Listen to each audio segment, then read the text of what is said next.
Thank you. Perfect. A quick reminder, the class test is going to be this Friday, the same time of the lecture and the same place, okay?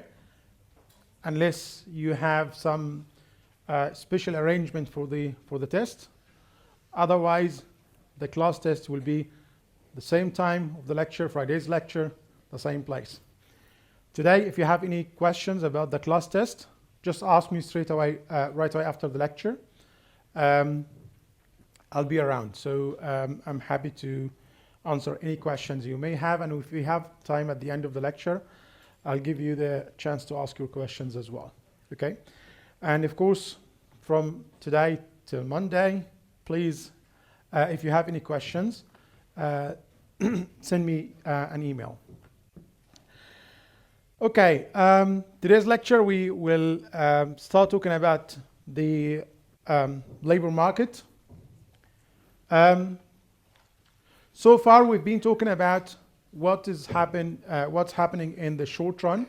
So we didn't talk about the long run or the medium run. So all what we discussed so far was mainly concerned with the short run. So we kept our focus mainly on the short run, and we didn't talk about any price changes. We assume that prices are fixed in the short run. So everything we've done with the ISLM model, okay, except when we drive the aggregate demand curve. So anything before that, we actually assume that prices are fixed, are not changing. So in that sense, we said equilibrium output in the short run is mainly determined by aggregate demand. And that means, or that implies that the aggregate supply curve is flat or horizontal. So equilibrium is just a matter of what's happening on the demand side, not supply side. So we entirely ignored the labor market. By assuming a flat aggregate supply curve, we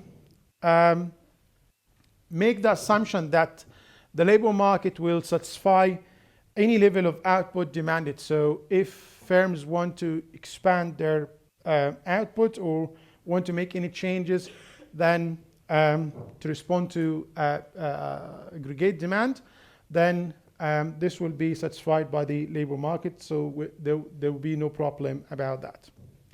So any changes in the labor market just happen as a response to what happened on the aggregate demand side, okay? So it's very important to see that big picture again. We spend quite a lot of time talking about the short run. So that's why I want you to take you back and to see the big picture again, and see how what we're going to discuss next, how this relates to what we already discussed and how it is different as well from what we discussed.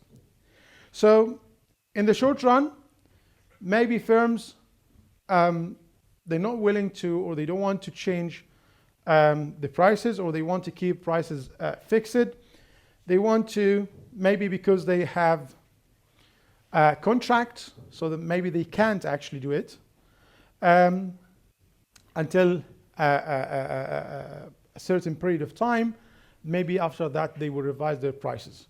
So in the short time, maybe they don't, or in the short run, they don't have this opportunity to revise their prices.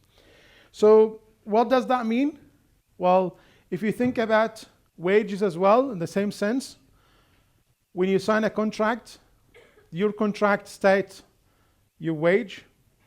So that means it's something, again, subject to your contract, so it's difficult to revise in the short run. So in the short run, prices do not change. In the short run, wages do not change. That means even real wage, which is the W over P, so nominal wage divided by prices, or the price level, probably will not change as well in the short run, okay? Of course, there's no maybe in the short run there is no incentive, or there's no way to negotiate the changes in the real wage or in the wages, or there's no room for firms to change the prices. So at the end, real wages will be fixed in the short run. How things will look like in the medium run now, moving from the short run, going to the long run, the medium run. So in the medium run, obviously what you would have now, you can, as workers will have room for negotiation, so they can, they have some sort of bargaining power where they can actually negotiate their changes to their wages. Of course, that would be based on updated labor market conditions. So whatever changes that happen since they signed the first contract, then they can respond to that now, and they have the time to, or they have the chance now to renegotiate their wages. So this is something we haven't seen in the short run. We didn't talk about changes in wages or prices. Now, similarly, firms would do the same thing. So they have the chance now to revise their prices as well, or to adjust their prices.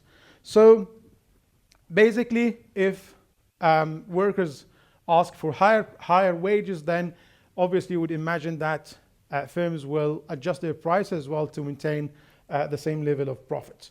So again, we're just looking at the big picture and what we expect in the medium run, and this will happen mainly in labor market. Okay, so if workers are forward-looking, obviously they don't want to they don't want the real wage to fall in the future. So when they sign a contract today, they will think about how, or they have some expectations about how the prices will change in the future, and based on that, they will request whatever wage they ask for at this moment. Okay, so firms will do the same thing. So what does that mean? That tells us that expectations will play an important role in the medium run. Okay, so when you sign a contract today, you sign a contract for how many years, or doesn't matter how long it is, but you have some sort of idea about how the price level looks like, so, or what you expect about the price level to look like in the future, and that's based on that you actually sign the contract today. Okay, so PE here, that means this is the expected price level. So when you sign the contract, you request nominal wage, W, and time T, based on your expectation how prices will change in the future. So firms do the same thing. So again, so the bottom line here, expectations are important, and this is something we will discuss in more detail today. So what we're going to do, we're going to turn to the medium run. We'll see how prices and wages are determined. We also will see how these two variables, price and wages, adjust over time, and how this affects the aggregate output. And of course, this all happen in the labor market. So our main focus today will be on the labor market. So two things we wish to do today, we hopefully will cover today. One is to see what or how equilibrium wage and unemployment are determined in the labor market, and also to derive the aggregate supply curve. Okay, so let's see how we get on with this material, but this is mainly everything we plan to do today. We'll see how much we can finish in this lecture and the next part of the lecture as well. So as I said, we'll think about wage, how wage is determined. So now we didn't discuss wages or changes to wages or prices before, and because we were talking about the short run, and as we see, or as we agree now, in the short run, there's no room to change these variables. Now it's important to think about what determines wages and how prices are determined as well. So wages are linked to the status or of the labor market, and one of the important indicators, labor market indicators, is unemployment rate. So in bad time, in times where unemployment rate is very high, then workers are worse off. So the chances they lose their jobs are higher, and the chances for those who are not working to find a job is actually much less. Okay, it's bad time for the economy. High unemployment rate means the high probability for you losing your job, or if you are already unemployed, there's low probability or low chance that you are going to find a job. So that means you should expect a longer or to remain unemployed for a longer time. So it's somehow, so now that means in these times when the unemployment rate is high, then your bargaining power as a worker probably is much less, which is much different from the case when unemployment rate is low. Okay, so that gives you more power when you negotiate your wage. So talking about negotiation or bargaining power, sometimes wages are set by this sort of bargaining or collective bargaining, which means a bargaining between the unions and firms. And this, about 10% of workers' wages in the US is determined in that way. And this percentage is even higher in other countries like in Europe and Japan as well. So, but what should we expect when we talk about bargaining power? Bargaining power mainly, not only, it doesn't depend only being a part of a union or not, it also depends on the level of skills. Okay, so if you have, if you are a high skilled worker, that means it gives you a higher bargaining power. But can you imagine going to McDonald's or KFC to work there and say, hold on, I don't accept that wage. Actually, I want Hani discussed today with us bargaining power. When you set your wage and say, okay, I'm not happy with this wage, it's time for us to negotiate, I'll just kick you out. Okay, so the idea is it depends on like the sort of job you're doing. Yeah, so high skilled jobs, that means higher bargaining power. Okay, low skilled jobs, then you don't have this sort of bargaining power. Okay, so it really depends on what jobs you were talking about. So higher required skills, the higher the skills that are required for this job, that means higher or the bargaining is likely. And also there is a certain level of a wage level that you will require to kind of a minimum wage, or that will make you willing to actually work. So that's what we call the reservation wage, which make you indifferent between working or being unemployed. Okay, so to take a job, so this is sort of that wage. So if a firm wish to employ you, then they have to pay you somewhere above that reservation wage. Okay, so because at that wage or that wage level, you are kind of indifferent between working or being unemployed. So, and as I said before, wages also depend on the conditions of the labor market. So if we have a high unemployment rate, that means you should expect lower wages. If you have a very low or a low level of unemployment, that means higher level of wages. So this sort of bargaining power, which I just mentioned now, depends on how costly to find other workers. So this is something, it probably would become more costly if you require someone with high skills, as we said before. However, if it is very easy to find workers, so I'm talking as a firm now, if it is very easy to find workers, then you probably, so workers have really low bargaining power with you. Also, it's how hard or how difficult it is to find a job if you quit your current job. So these sort of labor market condition that actually determine how, like the room for bargaining power, how much power you would have when you start a contract or a new contract or a new job.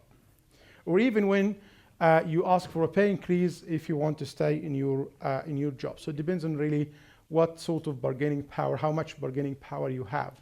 And again, it depends on your skills, it depends on the labor market conditions, etc. So in that sense, we could think of how wages are determined. Okay, so in this context, now we talked about labor market conditions, we talked about reservation wage, etc. We talked about bargaining power. So how firms set their wages, the wages they pay for workers. So the efficiency wage theory suggests that wages are linked to productivity. So, and this is, so it depends on how productive you are, or your margin productive labor. This is how much you get. So wages should equal the margin productive labor. So but in general, as we said, firms need to pay more or somewhere above the reservation wage. Do you remember what the reservation wage is? That's the wage at which you're actually indifferent between working or being unemployed. So firms, if they want to hire you, then they need to pay you somewhere above that reservation wage. So paying higher wages at this point, or higher than a wage that is above the reservation wage, that means this firm will decrease workers' turnover and of course increase their productivity, and so on. So we said before, when the unemployment rate is low, it's very difficult to find workers, or to find workers with the required skills. Then you will probably, if you own a firm, or if you managing a firm, you probably will prefer to pay a little bit higher wage to your current workers, just to keep them, to motivate them to stay with you, rather than taking the risk and try to find other workers. Again, this depends on the labor market condition at that point. So the case I'm talking about now, when labor market, or when the unemployment rate is very low. So based on this, we can now put all these things together. So all what I said now just give you like a kind of a context of where we are, but at the end we want to understand how wages are determined. Okay, so wages, we said you care about your real wage.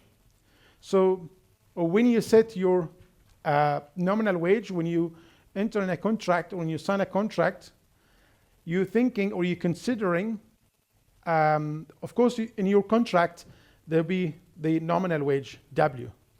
But to sign that contract, you need to think, or you will consider, expected price level as well. So that's why you'll see here, nominal wage, W, depends on expected price level, PE, E here to tell you this is the expected price level, not the actual price level.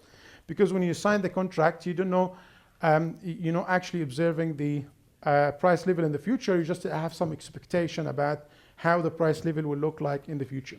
And also, if here means it's a function of two things here. So U, which is the unemployment rate, and this is something we already discussed. So if, or in time of a high unemployment rate, then you would imagine that W will be low. So these are moving in opposite directions. That's why you see this negative sign below or underneath W. Okay? So this negative relationship between the unemployment rate and nominal wages.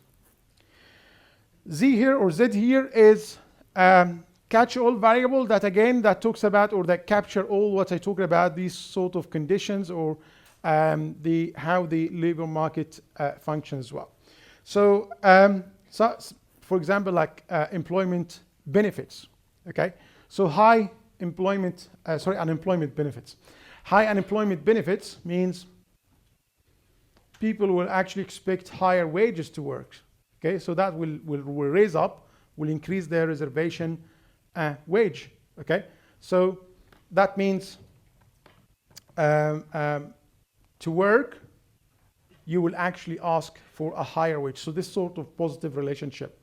If you have higher bargaining power, okay, if you are very skilled person and you have very specific skills that are required for this job that are not very common or really high level of skills, that means you have a high bargaining power. So that means a higher wage as well. So that's captured by Z, and that's why you said this Z here, you see this positive sign. So that tells you there's a positive relationship between these two, okay? Between all these factors that are not related or that affect the nominal wage, but it's not the price, the expected price, or the unemployment rate. So any other variable or any other factor that affects wages, but it's not one of these. It's not the price, the expected price level, or the unemployment rate. Okay, so that's the how or what factors determine aggregate nominal wage. And as I said before, workers and firms, they care about real wage, not the nominal wage, okay? Because if you have whatever W is, you need to consider P, because that's what determines your the purchasing power of your money, okay? So at the end of the day, as a worker and also as a firm, what you care about is real wage. When you sign your contract, the nominal wage is there in your contract. It's not the real wage, okay? But to accept that contract, that means you actually think or you thought about the real wage, okay? So maybe you didn't think about it that way, but you thought about your bills, you thought about the prices, how the cost of your shopping basket or your food, etc. So these things you do actually without having equations or without writing equation, but you still think about it. So to accept a job, you consider, of course, the nominal wage is in the contract, but you consider or you're thinking about the real wage.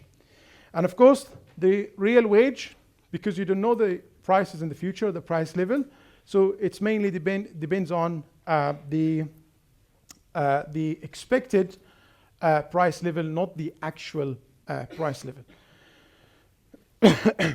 So we can summarize this or just talk about how this, again, this is what I actually have been talking about now. So let's just sum up what we said now. So an increase in unemployment rate decreases wages. So this negative relationship. Why? Because high unemployment rate means workers have less bargaining power. It allows firms to pay lower W or nominal wage and keep their workers, because it's very difficult for workers if they decided to quit now to find jobs elsewhere, because the unemployment rate is very high. Okay, so higher unemployment rate make it difficult for them to find new jobs. So that's why they will probably accept low or relatively low nominal wage. Z here, as I said before, it's like a factor that catch all other variables that affect wage, at like unemployment benefits. So unemployment benefits such like whatever the government pay to workers who lost their jobs.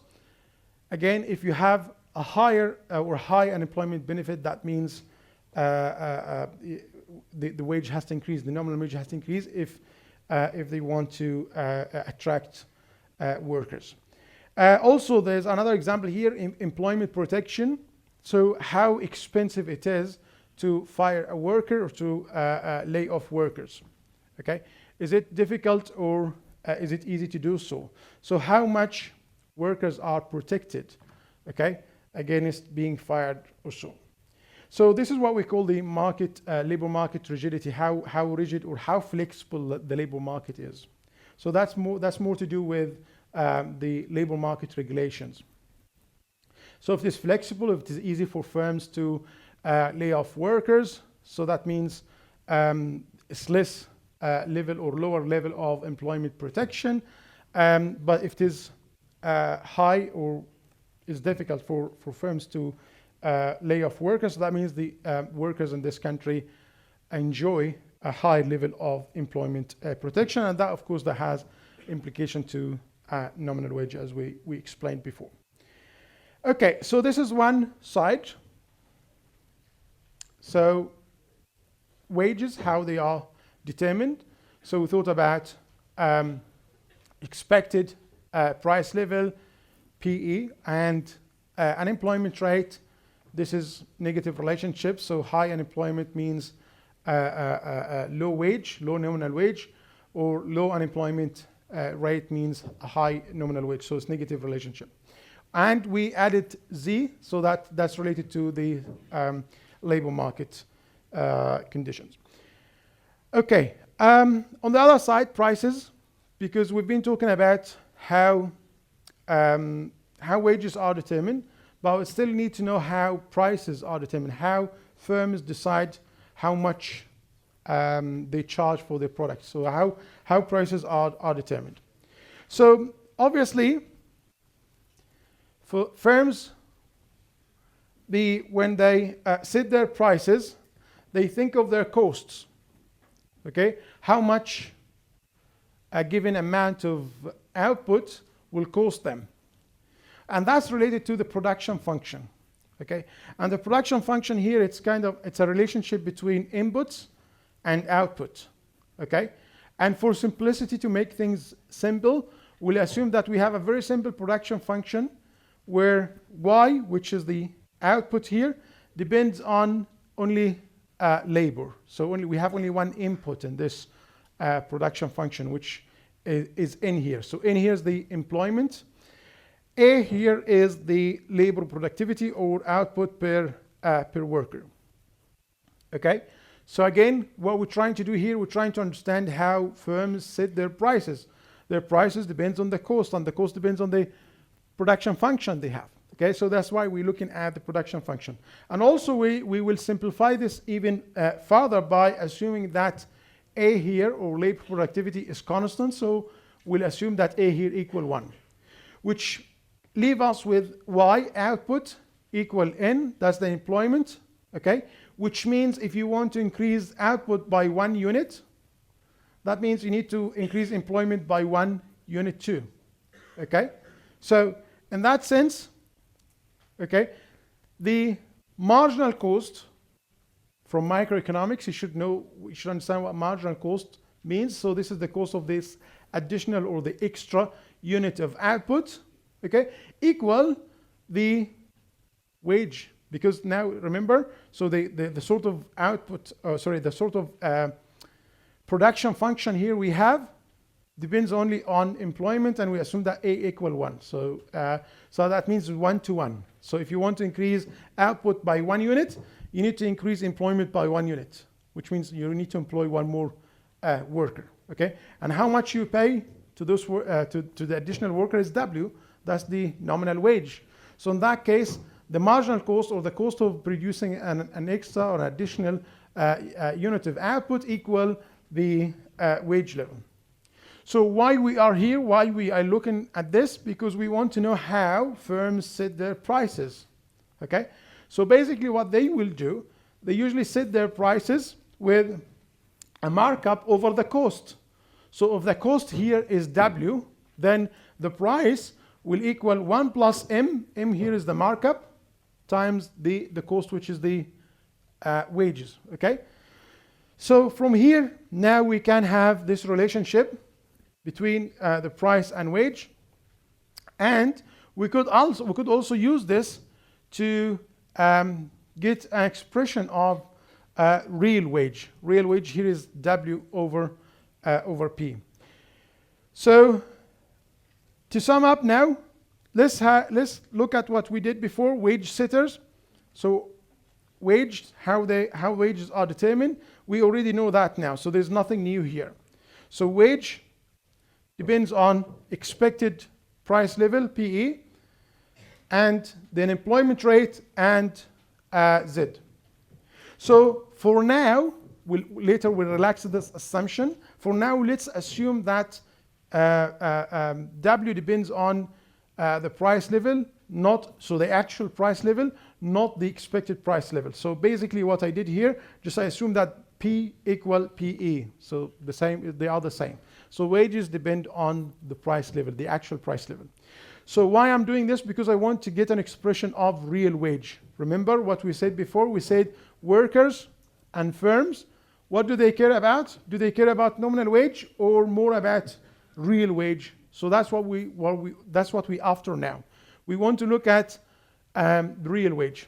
So from here, what I did is just now you divide by the price level. So that means this what we have here, we have the real wage depends on U and Z. So the unemployment rate and this factor that we said that capture all other variables. Okay. So higher unemployment rate means lower real wage, choosing by wage setters. So which we call here the wage setting relation. So it's a relationship between real wage and unemployment rate. Okay. So we'll do the same with the other relationship. So remember, this is how firms decided on their prices. So they put some kind of a markup on top of the cost. So I want to get from here, I want to get a relationship or an expression of the real wage, not the prices.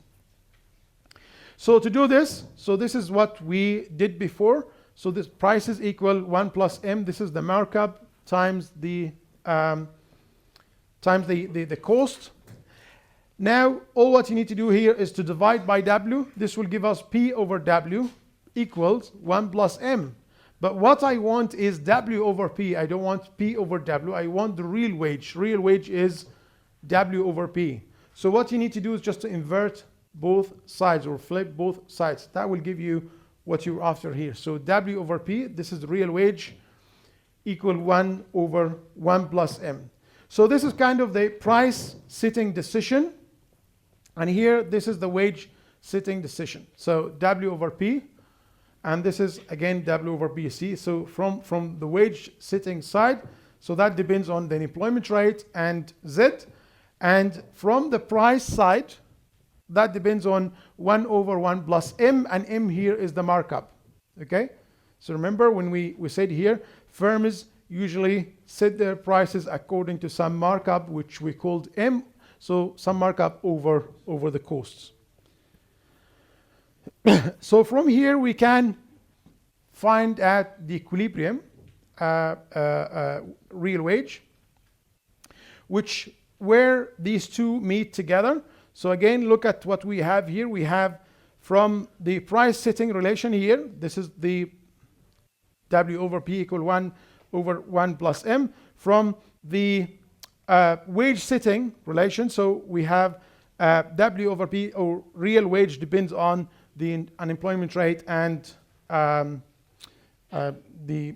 variable that we talked about, that catch all other variables. So from here you could have this relation, which is, this is the wage. So what we have on the horizontal axis, we have unemployment rate. On the vertical axis, we have the real wage. So real wage is W over P. So looking at this, going back to this, 1 over 1 plus M, this is some kind of fixed number here, so it depends on how much M is. So that's kind of horizontal line because it doesn't really depend on the unemployment rate. Okay? So you see on the horizontal axis here, we measure unemployment rate. So if you go back to this relation, you don't see unemployment rate here. Okay? So that's why it's horizontal line. Okay? But when you go back to this relation here, okay? So it's a negative relationship. You see that negative sign that we explained when we started, the context when we talked about. So a higher unemployment rate means a lower real wage. Okay? So that's why you see that when you look at the wage setting relation, you see a downward sloping curve. Okay? So this denotes the wage setting relation. And this horizontal line, which at this level, 1 over 1 plus M, that denotes the price setting relation. And the equilibrium point here, where these two points intersect or meet each other, that's and that determine, remember, what we measure on the horizontal axis here is the unemployment rate. So that unemployment rate associated with this point is what we call the natural rate of unemployment. Okay, so the natural rate of unemployment is the unemployment rate such that the real wage chosen by wage setting is equal to the real wage implied by price setting. Okay, and that UN here, this just to denote the natural rate of unemployment. Okay, so you could see this, put these two equations together here. That's exactly what I meant. So this equation is wage setting. This equation is the price setting. So both are expressed in terms of real wage, you see. So that means if you can drive the unemployment rate or the equilibrium unemployment rate by eliminating this real wage. So that means these two are equal, which is exactly what you see here. And that's what we call the natural rate of unemployment. And that depends on two things. Depends on Z and M. Okay? So the markup and that Z variable that we say catch all other variables. Okay? And the relationship is positive, as you can see. So higher markup means a higher level of natural rate of unemployment. A lower level of the markup, that means a lower level of natural rate of unemployment. The same thing with Z. So think of Z as unemployment benefits, just to make it easier for you to understand what we mean by Z. Just because we said like Z can refer to other things too, but just to make it just simple, just think of unemployment benefits. Okay, so a higher level of this unemployment benefit, that means again a higher level of the natural rate of unemployment. Okay, we could see this using the graph. So looking at this now, so let me just go back to the equilibrium point just before to see the change. Look at what we have here. We have this wage setting relation. Remember, that's the wage setting relation is the markup, 1/1 plus the markup. That's the price setting relation. And the wage setting relation depends on the unemployment rate and unemployment benefits, or Z, which capture all other factors. So now, given that we're looking at a relationship or a graph where we have unemployment rate on the horizontal axis and real wage on the vertical axis, so if Z, for example, unemployment benefit change, how this graph will change? Can anyone tell me? Don't check the notes. Okay, so one of these curves will shift. Why? Because Z is not there. Yeah, can you see the Z on one of the axes here? So that means one of these will shift. Okay, but which one? Look at this. Where is Z here? It's in the wage setting. Okay, so look, which one is the wage setting? Is that downward sloping curve? So higher unemployment benefit means that curve will shift upward or to the right. Okay, so that's what you see here. Okay, and that will increase the natural rate of unemployment. Okay, so why did it shift to the right? Go back here and see this relationship. It's positive. Okay, so you see, higher unemployment benefits will lead to an increase in the natural rate of unemployment from this UN to this UN prime, to this level. Okay, and what does that mean? It means now if you want to go back to this level, to the same level of UN or the natural rate of unemployment, you need really to push this up really high until it gets intersect with this curve here at somewhere that correspond this level. So you need to lower the markup, which means you need to increase the real wage. But let's just think of one thing at a time. So let's not worry about what if. So let's now think about what we're looking at now. So what we're looking at here is unemployment benefit increased, and how this will affect the equilibrium point here, or how this will affect the natural rate of unemployment. Okay, so we said here, if you look at this equation, these two equations, you'll see Z here is in the wage sitting relation, which is the downward slope curve. So that will shift to the right, as you can see, because the change here implies, or it's an increase in unemployment benefits. So the new level of, so given that nothing else changed, so we didn't assume that anything happened to this markup level. So that means the new unemployment, or the new natural rate of unemployment, is the U prime here. Okay, so that means this is a higher level of the natural rate of unemployment. How about if the markup change? So going back to these two equations here, looking at, so the markup here, basically it's in the price sitting equation, so it's not in this equation. Okay, so a higher markup will shift that curve upward or downward. So up or down, this curve. So higher M, so now we increase that M, so would that go up or down? Don't check the notes. Up or down? I can't hear anyone. Yes, thank you. So that will go down. That's right. Okay, so going down means that we move from this point A to this point A prime. So this is the new equilibrium point. Okay, which again show that the level of the natural rate of unemployment is now higher. Okay, so yeah, so that's the point here. So you could put these together, these two relations together, and that will tell you, will give you a relationship between, you see what we have here, between the real wage on the vertical axis and the unemployment rate on the horizontal axis. Okay, but could we do this in terms of the employment rate, not the unemployment rate? Yes, but before we go to this point, let me just summarize this, because this is very important. What we said so far, remember this assumption? Just take you back to this assumption.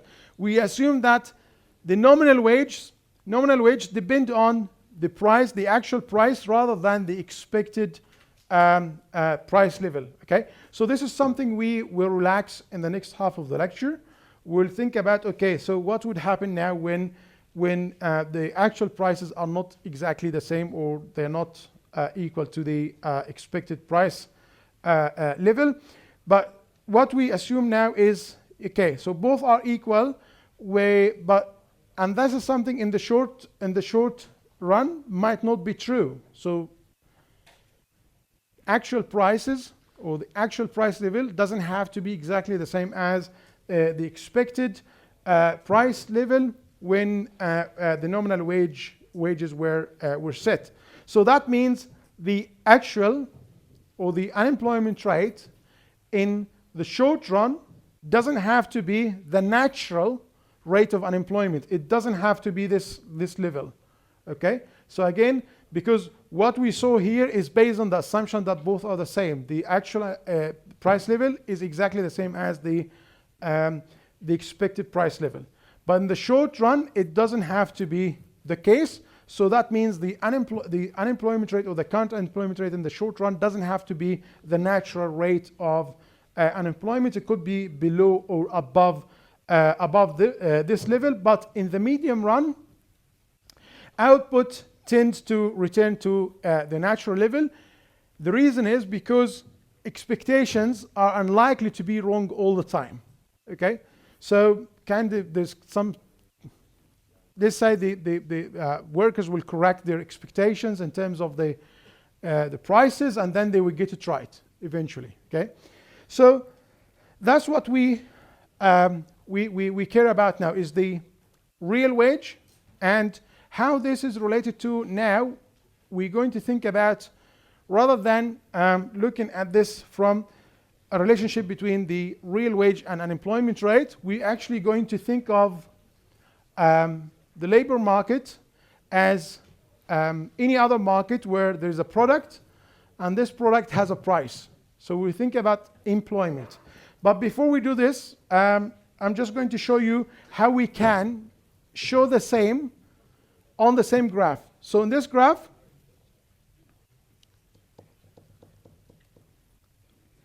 still have 5 minutes to go. You have questions, you can ask me. You don't need to ask the person next to you. I'm waiting to hear your questions. Shh. Ask me, don't ask the person next to you.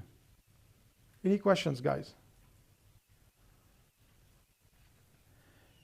So if you get lost at some point, let's just think again of the big picture. What we're trying to do here, to understand how wages are determined, the unemployment rate, how this happened. So we look at the labor market. So one way to think about this, or to look at this, just think about how wages, when you sign up a contract, are you thinking just of the nominal wage or the price level as well? So we said, no, you both, actually, workers and firms, they consider real wage. But what you actually have in your contract is not real wage. It is the nominal wage. Okay? So your employer will never put the real wage will be X. It's mainly how much you'll earn per month or per year or per week or whatever. Okay? Which is mainly the nominal wage. It's not the real wage. But to enter this contractual relationship, you need to think about the price level. Okay? So we try to put this into like a framework where we can see how equilibrium happen, and we looked from both two different sides. So we looked at the real wage from two different sides, from the wage setting relation. So we think about what determine wage. We thought about unemployment rate, and we added like an extra variable called Z that capture other stuff, including unemployment benefit. And then we looked at real wage from the price side, okay? And we thought about, okay, how firms decided on the prices, how they set their prices, okay? And that depends on, we said, well, depends on their cost, and they're likely to put like a markup above that cost. And from there, we get both relationship. We put them together. This will show us the unemployment rate, okay? And at that point, we call this the natural rate of unemployment. So this is what you saw here in this relationship. What I'm actually showing you here, the last graph I show you, is the only difference is what you measure on the horizontal axis. So far we used unemployment rate. But if we want to use employment instead of unemployment rate, we already did this. We already know from lecture 2 that unemployment is the difference between labor force and employment. So employment here is N. Okay, so we could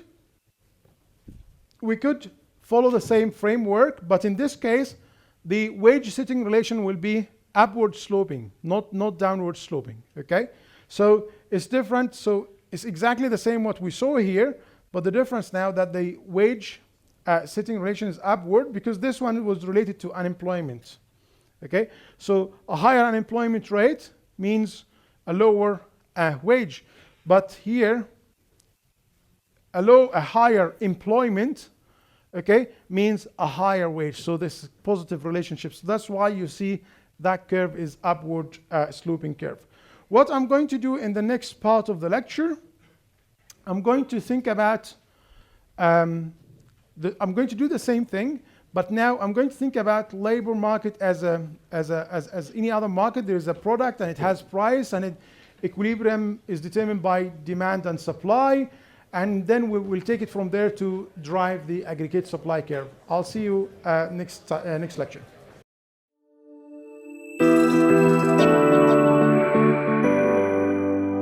Okay, so as I said in the first half of the lecture, at the end of the first half of the lecture, I said we will look at the labor market as any other market. We have a product, and the product here in this case is employment.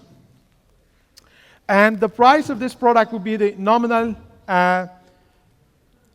price or the nominal wage. And also we can have the real wage, W over P T. So firms are the demander of employment, and their demand depends on output and the cost of labor. So if they want to produce more, they want to hire more, so they will need to, or they will demand more labor. If labor is very expensive or is more expensive, that means that they will reduce their demand. So what matters? Now we'll bring expectations into the picture. In the first half, we just assume that real wage depends on actual price, not expected price. So that's more realistic situation, because when you sign the contract, you're not actually signing the contract based on prices that actually you're signing based on your expectation how the prices will change in the future. So it's mainly about the expected price level. So that means it makes sense for us to assume that labor demand here depends on two things. So one is the output level, Y, and it's positively related to Y. So if firms want to expand their output for whatever reason, that means they will demand more labor. And also it depends on real wage, which is the expected real wage, not based on the price level. It's based on the expected price level. So we'll see W over P, and P here has E, or a superscript E, just to tell you this is the expected price level, not the actual price level. So, and from there you could plot the labor, or the demand for labor, on W and NT.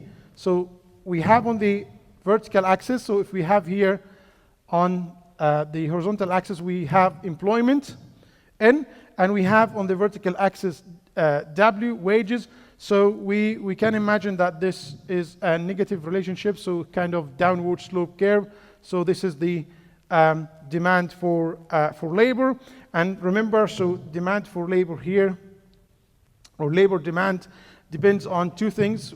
Y, which is the output, so it's a function of Y, and it's positive, and also the expected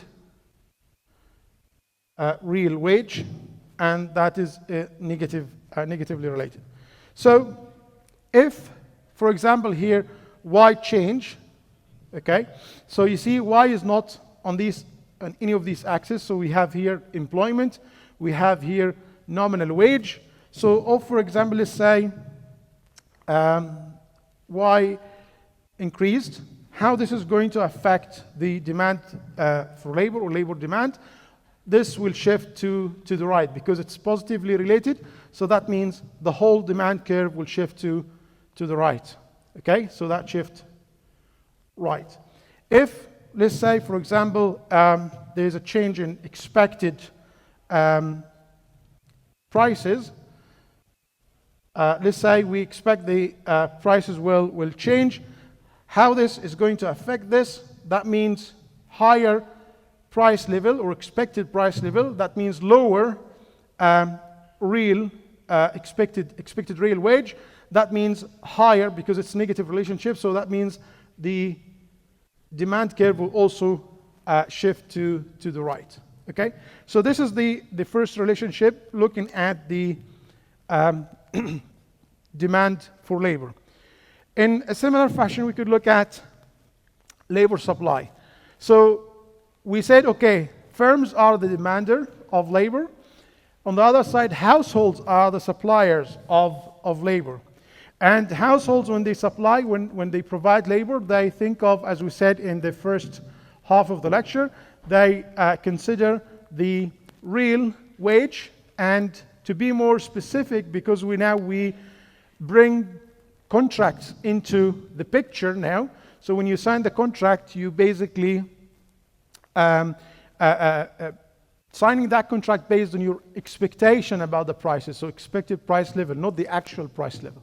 Okay, so in that sense, that means supply or labor supply in S is a function of the expected real wage. So again, it's nominal wage divided by the expected price level. So, and this should be positively related to the supply of labor. So let me just put this again. So we have now the labor supply is a function of W over P. And again, P here has this E, which means a superscript here, which means it's based on the expected price level. And to plot labor supply curve, we have here N on the horizontal axis and W on the vertical axis, and that's positively related, so you have something like this. So kind of upward sloping curve. And for example, if there's change in expectation, let's say if PE here is higher, okay, so how this is going to affect the supply curve, you'll see here again, prices are not here, are not one of these two variables, so we should expect the whole schedule or the whole supply curve to shift either to the right or to the left.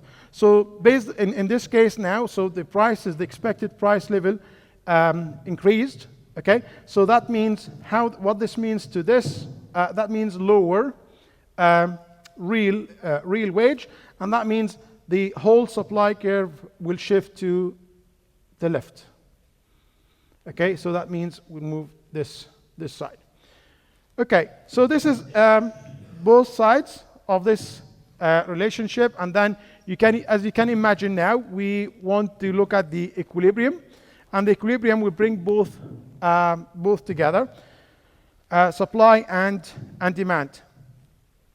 Just note here first that expectations now are in the picture now.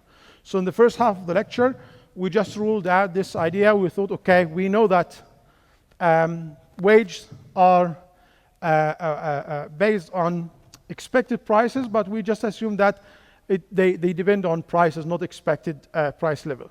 But now we talk about more realistic case, because when you sign a contract, as I said, you basically thinking not just the real price, the real wage, you're considering the expected real wage, which is related to the expected price level. So as you can imagine now, if we could plot the equilibrium, just going back to what I started here. So the equilibrium in the labor market when these two, so we have N here, and this is the nominal wage.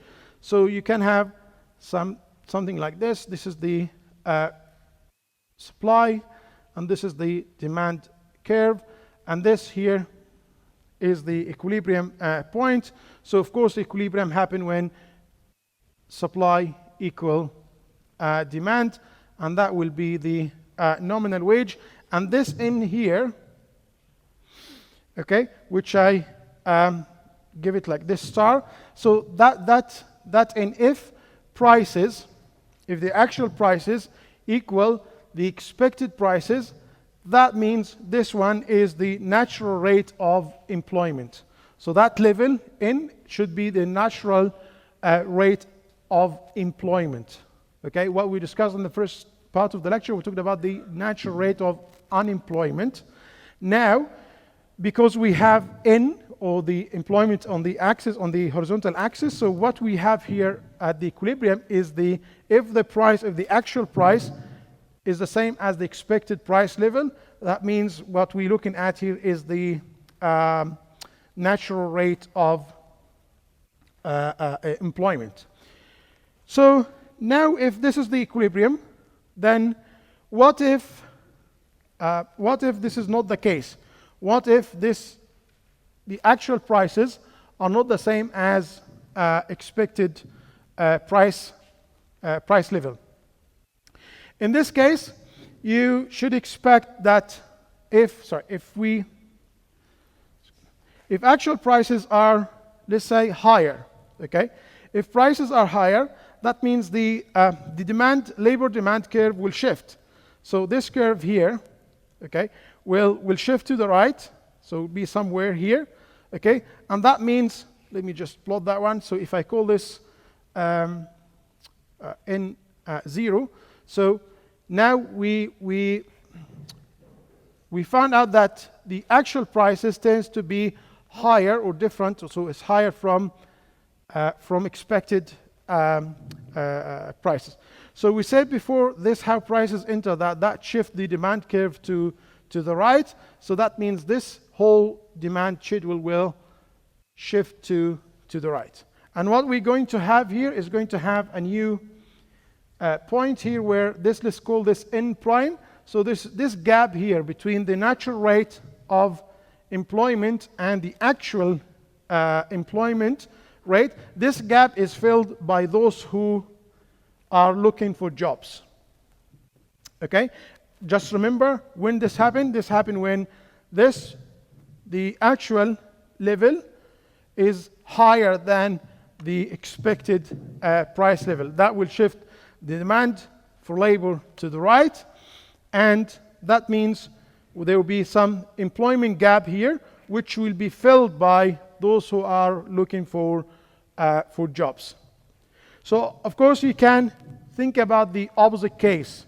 If the price level turn out to be lower than or less than the expected price level, so you can imagine how this will shift the demand curve to the left, and then the gap will be toward the side, and that means, again, and this is a kind of temporary situation, because we agreed in the first half of the lecture that expectations in the medium run should converge to the actual price level, which means that this sort of gap here is going to be a temporary gap, where we see that the actual employment rate is either above, like this case, or below the natural employment rate.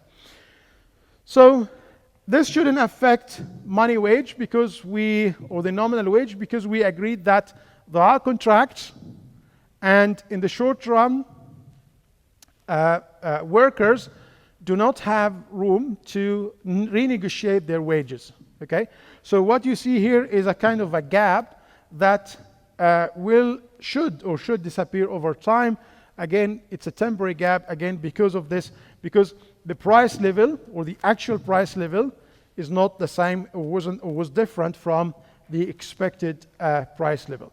But we expect over the medium run that these both will converge. They will be the same. So that's the thing about the special thing about the labor market. What you see here is that contracts which determine the nominal wage, when you assume they are contracts, you will see that these wages are determined based on expected demand and supply. However, the actual demand here was determined by or the employment was determined by actual demand, which could be at the natural rate or above. So it doesn't have to be at this level in the short run. So why are we doing this? Again, as I said before, we want to understand what determines this. We want to understand what determines the wage level or wages, what determines how prices are determined, and then from there, hopefully we'll have time today to derive the aggregate supply curve. So let's get back to the slides. So as I said, so this is what we said now. Yeah. So we said if actual price level tend to be different from the expected price level, this will shift the demand for labor. So the demand, the labor demand curve will shift.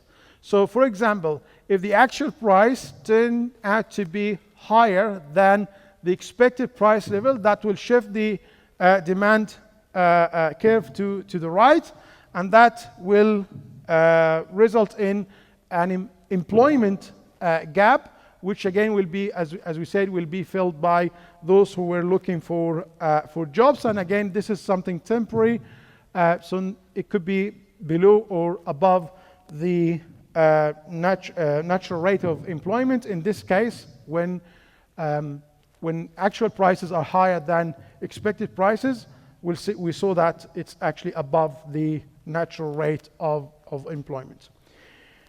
We know now, hopefully now we understand the idea of contracts now, so you can't change the nominal wage at this point in the short run, because this is something you sign up for, so that you sign the contract, you can't, or you don't have the power to change or to renegotiate your wage in the short run, but this is something that can happen in the medium run. So moving from here, we can actually build on that the natural rate of unemployment, which we already discussed in the first part of the lecture. Okay, so the N, or the natural rate of employment, correspond to natural rate of unemployment, which sometimes called the non-accelerating inflation rate of unemployment.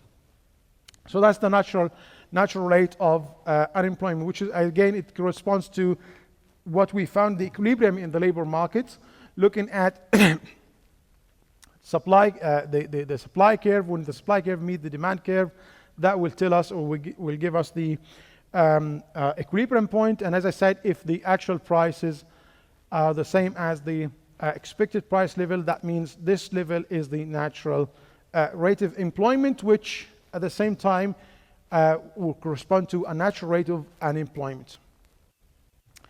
So what is the natural rate of unemployment? The natural rate of unemployment can be decomposed to two components. One, which is the frictional unemployment. Two is the structural unemployment. So the frictional unemployment is basically, this is the unemployment when people switch between jobs. So maybe moving between jobs from one job to another will result in some time people will become unemployed for some time. Okay, so this is what's called frictional unemployment. Structural unemployment is the type of unemployment because there's demand for labor, so there are jobs, okay, but the skills of the workers that looking for jobs do not match these the skills required by these jobs. So that means there's a mismatch between available skills and required skills of labor. So when you sum these two, then what remains here, so what we have here is the natural rate of unemployment, okay? So why we do this? Because we want to compare this to the cyclical unemployment. The cyclical unemployment, it results from the changes in demand, okay? So if there's a lack of demand for goods, that will cause the unemployment rate will be higher than the natural rate of unemployment, okay? So which means if cyclical unemployment equals 0, that means the unemployment or the current unemployment rate will be the natural rate of unemployment, okay? Which could be composed to these two, frictional unemployment and structural unemployment. Just to say it again, so the third one here, the cyclical unemployment, it happens because of the lack of demand for goods. Okay, so and that corresponds to the business cycle. So the economy or the economic activity just goes up and down in a cycle, and then in times of recession, again, which happen because, in the short run, it happens because of lack of demand for goods, and that create unemployment rate, that part of unemployment rate that correspond to this lack of demand for goods.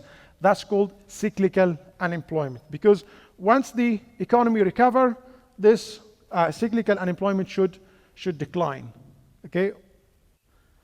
So what remain at that point? So if we assume that this cyclical unemployment becomes zero, then what the unemployment rate we have now at this point is the natural rate of unemployment, which could be decomposed to, would be the sum of these two. The fractional unemployment, which again, it arises because people move between jobs, okay, which is something healthy, by the way. When you have a dynamic labor market, people leave jobs, move between jobs, okay.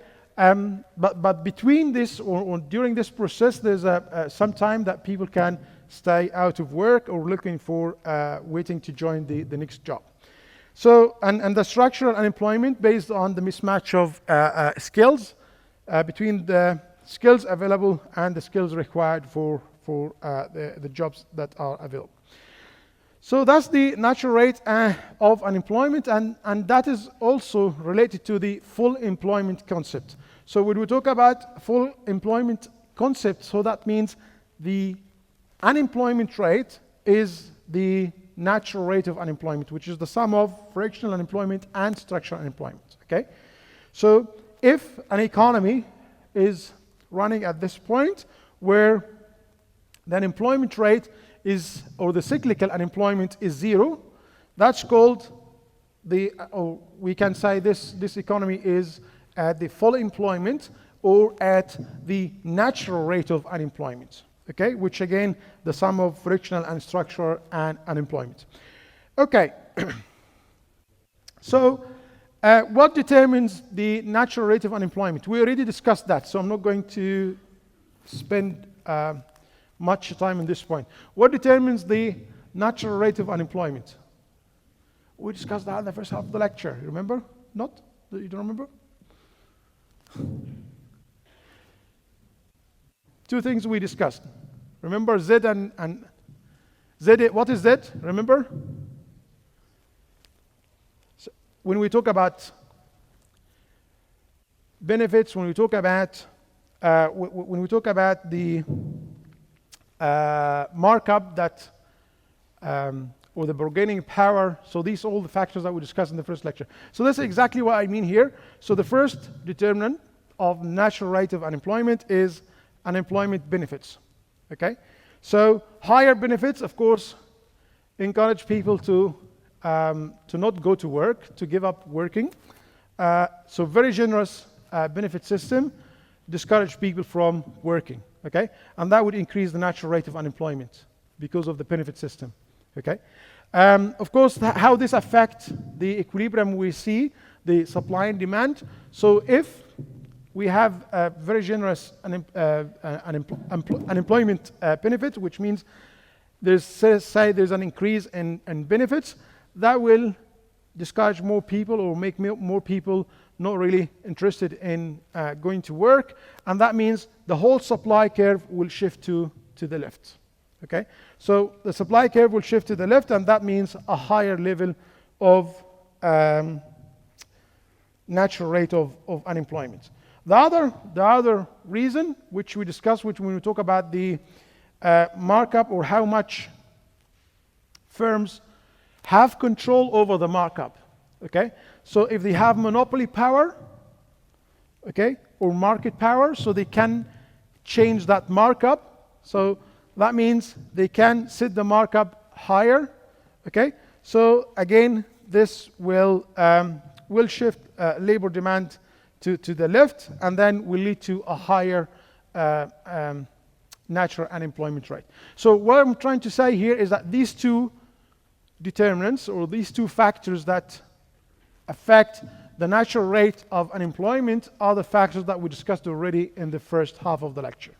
Okay, so there's nothing new in these two slides. If we so now we know full employment is associated with the natural rate of unemployment, and natural rate of unemployment can be decomposed to structural unemployment and frictional unemployment.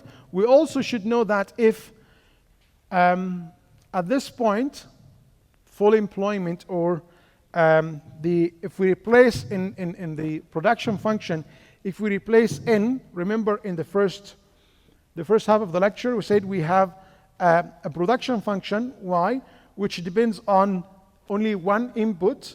Okay, just to simplify things, we said we have only labor. If we replace this labor with the natural rate of employment, that will give us what we call the natural rate of output. Okay, so that is the whole point here, which again, this is what we mean by full employment. Okay, full employment means this is where the natural rate of unemployment is, or the natural rate of employment is. So okay, so from here then we move to the last point that we want to discuss today, which is mainly related to the aggregate supply curve. So we'll try to use the information we have so far to derive aggregate supply curve. So before we start, just to let you know what we are up to, and we will conclude the lecture with this point, after this point. So what we're going to do here, aggregate supply curve, remember we used the ISLM to derive the aggregate demand curve, okay? And it was a downward slope curve. The aggregate supply is a relationship between prices, so the price level on the vertical axis, and output on the horizontal axis, okay? So we're going to use what we learned so far about equilibrium in the labor market. We'll combine this with production function, and then we'll show how we can use this to drive the aggregate supply curve, which is going to be upward sloping curve. Okay, again, upward sloping curve on the price and quantity, or price and output space. So you have on the horizontal axis you have y, on the vertical axis you have the price level. So to do this, we need four graphs, so a diagram of 4 pieces together. We'll bring 4 pieces together. So let me just move to the visualizer. Okay.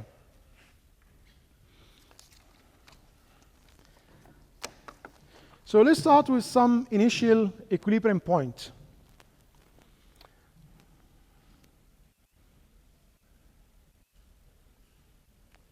So the first part of this diagram will have the labor market. So we have N, employment on the horizontal axis, and wage, nominal wage on the vertical axis. And then we'll have here, we'll put here the production function, okay? And the production function, as we said, it's a relationship between employment, N, or inputs, okay, which we assume it's N, or labor, and output, Y, okay? And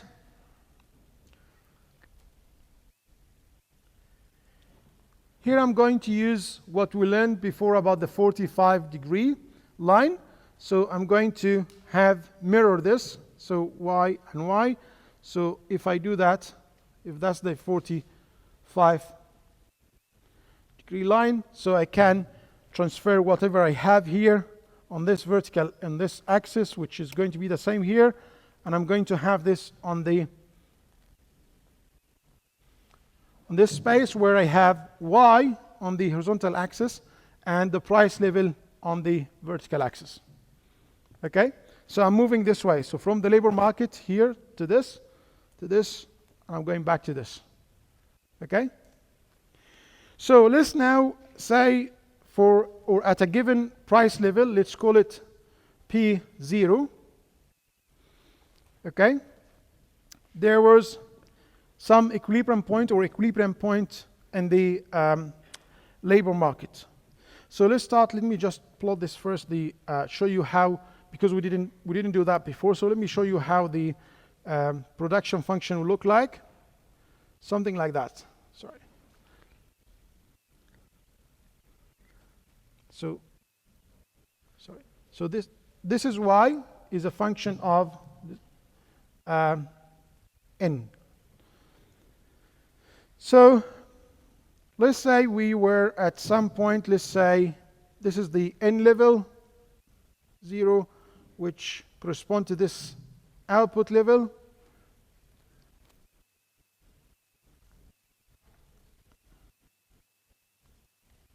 And here, this is the equilibrium point, the first equilibrium point. Let's say, so this was, for example, this was the supply curve, and this was the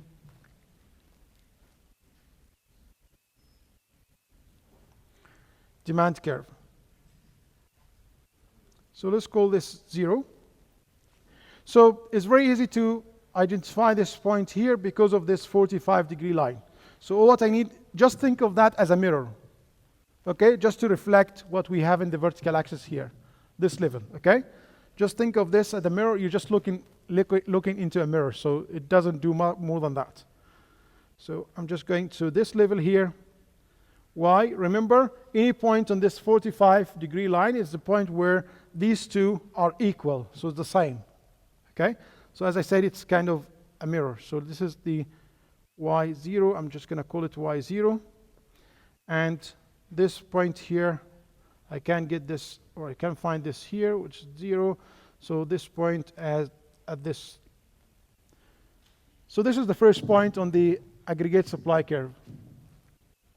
So let's now assume that price level has increased from, let's say, from P0, which this level, to somewhere here, P1. So let's say, so price level has increased from P0 to P1, okay? How this is going, what's going to happen in the labor market? So what's going to happen here is basically, remember, let me just bring that back. Yeah, I think this is what we have before. So when prices change here, then that, when price increased, that demand curve shift to the right. So that's what we did before. So what I'm going to do now is the demand curve will shift right. Let's say the new equilibrium point will be somewhere here.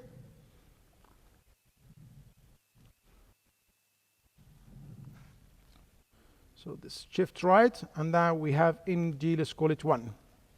So the new equilibrium point, or the new N, or employment level, is somewhere here, which is, let's say this is N1, this is N1 here, this is N0, and this is the first point of equilibrium, this is the second equilibrium point.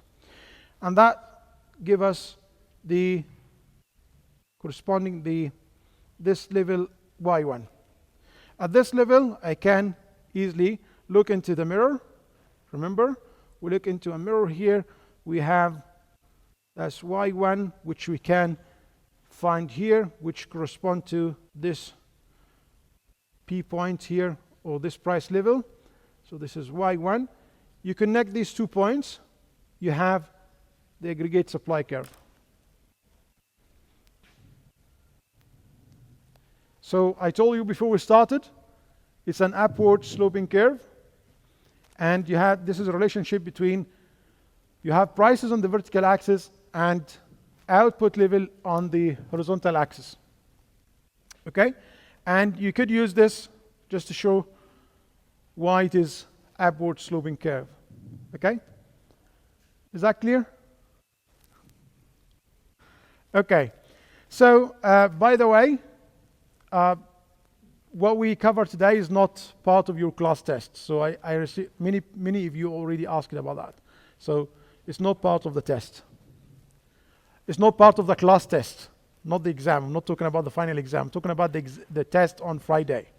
Okay? Anyway, so let's go back to the slides. So this is exactly what we did now. I'll finish in a few minutes. So please Just give me a few more minutes, and I promise I'll finish. So that's what we did to drive the aggregate supply curve. We had like 4-quadrant diagram. We had the labor market, we had the production function, we had the 45-degree line, and then we identified that different two combinations of price and output level, and that will give us the aggregate supply curve. So now, if that's exactly what I did. So just explain in words what we did. So a rise in price level will lead to a higher demand for labor. So the demand for labor, or labor demand curve, will shift to the right, and that will increase output. And if you connect these 2 points, that will show you the aggregate supply curve, or upward sloping aggregate supply curve, which we already did this already. So what shifts that curve? So just to think about a few situations where how this curve will, or how this will change. So let's say if, let's go back to this. So if for some reason, starting from this equilibrium point, the first one, let's say for some reason household expect general price to rise, okay? How this is going, so if they don't ask for higher nominal wage, that means the real wage will fall. So that means labor supply, so just think of that, if we have contracts and they couldn't change their contract wage, so that means real wage will fall. So how this is going to affect this equilibrium here, or this situation here? So basically what you'll see that labor supply will shift to the left. So this curve will shift to left. And how this is going to affect our main, or the original supply curve? So that means this supply curve will shift this way as well. Okay, so again, this is just what shifts the aggregate supply curve. So this is one case. So when if there's a change in expectation about how price level will change, and how this affects the labor market, that means the supply curve, the labor supply will shift left, and this will also shift the original aggregate supply curve upward as well. Okay, so this is one reason. So this is just again what we said now. Summarize what I said. If there's a rise in the expected price level, how this is going to affect the whole aggregate supply curve. So if there's a rise in the expected price level, that means the whole aggregate supply curve will shift upward. If there's a fall in expected price level, that means the whole aggregate supply curve will shift downward, etc. So that's everything I wanted to cover. Do you have any question about the labor markets? And as I said, the labor markets this topic is not part of the class test that you will do in Friday. So the class test is very similar to the mock test which we did last time when we met, and also it's very similar to the tutorial question from this week. Okay, if you have any questions, please send me an email. Next time we will look at the aggregate supply and aggregate demand model. Thank you.